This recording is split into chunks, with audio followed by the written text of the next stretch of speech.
So good morning, James. How are you?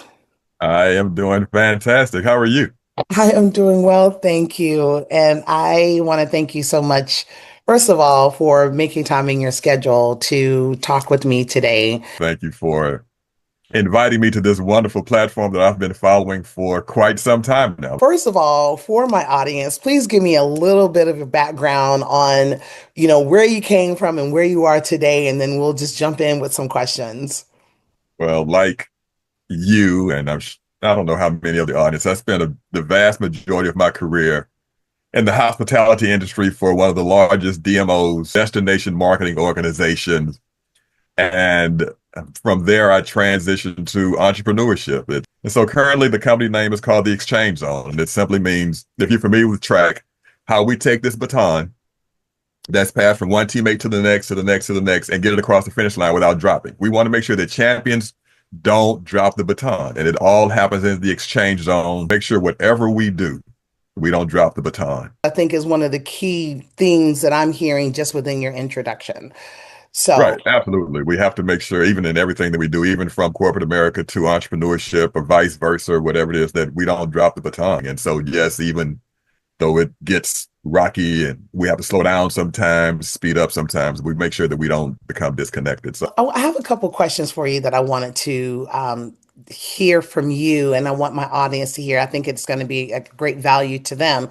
But when we think about this transition point, right? Because, just to kind of level set, there's a lot going on in the US today in terms of employment and layoffs and the shift from DEI and all these things that are impacting us as people, as Black people in corporate America.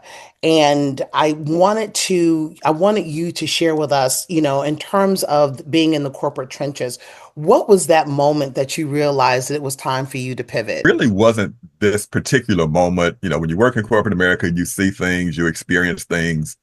But what really got me is every day I would go tell my kids. So I have two kids, and you're raising kids in this world, and you tell them, go be great, go be all you're created to be, go be everything. Don't be afraid to leap, don't be afraid to jump, don't be afraid to be great. And then the mirror hit me, and are you doing that?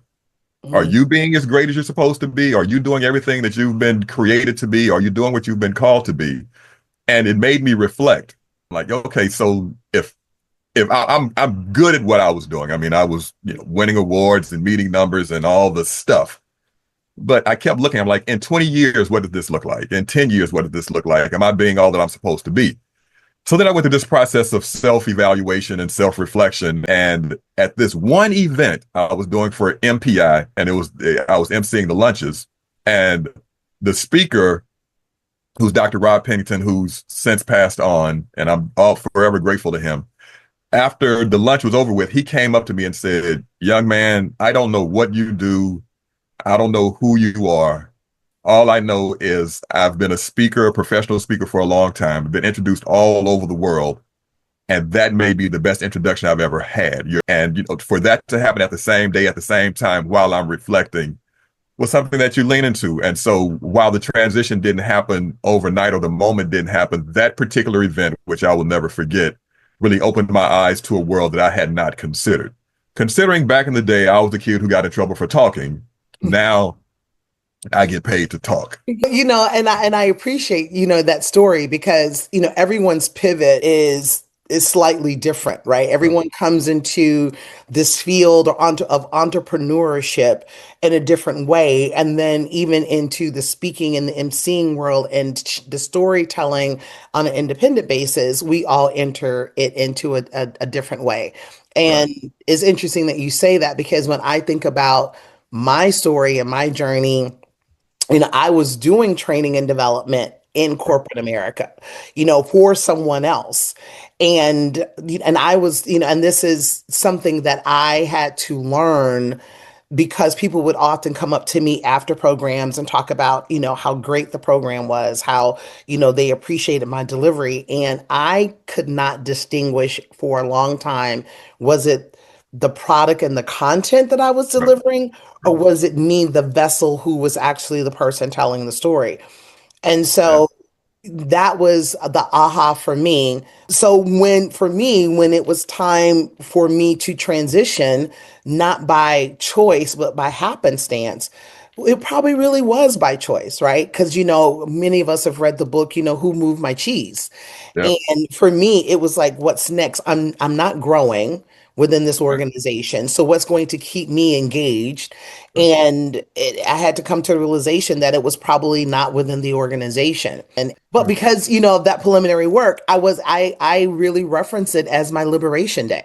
So when you think about, your experiences in corporate America and now you transition into your entrepreneurial world, how has that, along with your athleticism, how does it help you show up, as a business owner today? To remind myself regularly that, you've been in business. So that same competitive mindset, that same showmanship, that same fire, that same energy, the same nerve, the same sweat, the same preparation.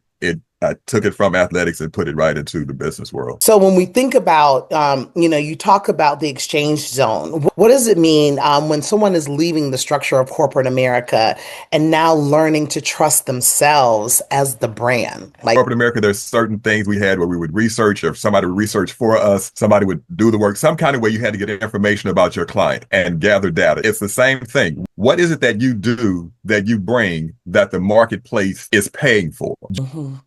And so, what is it that makes you authentic? What is it that makes you unique? Once you discover where you belong, where your skill set is, what is it that the marketplace is paying for? Then you have to be ready to jump. I think Steve Harvey said the parachute doesn't open until you jump. Right. And it's It's a thing. I agree with you 100%. And everybody enters into entrepreneurship differently.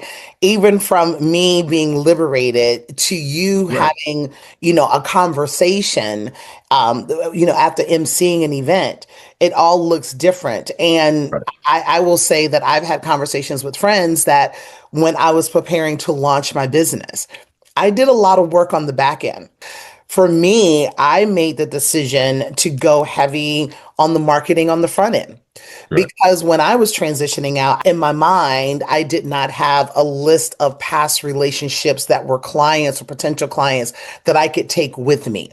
So right, I knew that I had to kind of get out in front and share my voice. I started out, I did 16 years on, with this one division within the company, but 14 of those 16 years was the training and development. And then the other last 2 years was in sales. So right. the people that I was selling to and formulating new relationships did not know what my capabilities were on stage. So what have you is, putting yourself out there is you. When you are the brand, Right. they're going to either like you or they're not. I Yes, think that that's important for people to know. But, 300,000 Black women have been laid off since April of 2025. And we're just the end of July. But at the same time, my other side is this is an opportunity. You've been liberated.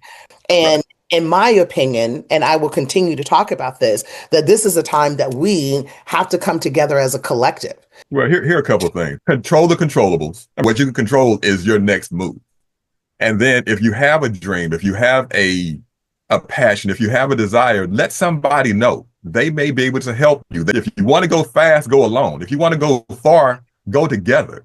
As we sum up and we wrap up this conversation, you need to start reaching out to folks who, when you don't just call them when you need something, you just call them just checking in to see how things are going and Right. just continuing to learn and to explore your passion.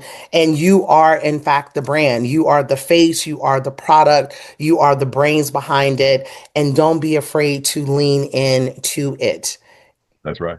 Now that we have summed this up, again, I want to thank you so much for coming on the podcast, More Than Lipstick. It is important for us to have the diversity of voices and experience and bring it to this platform.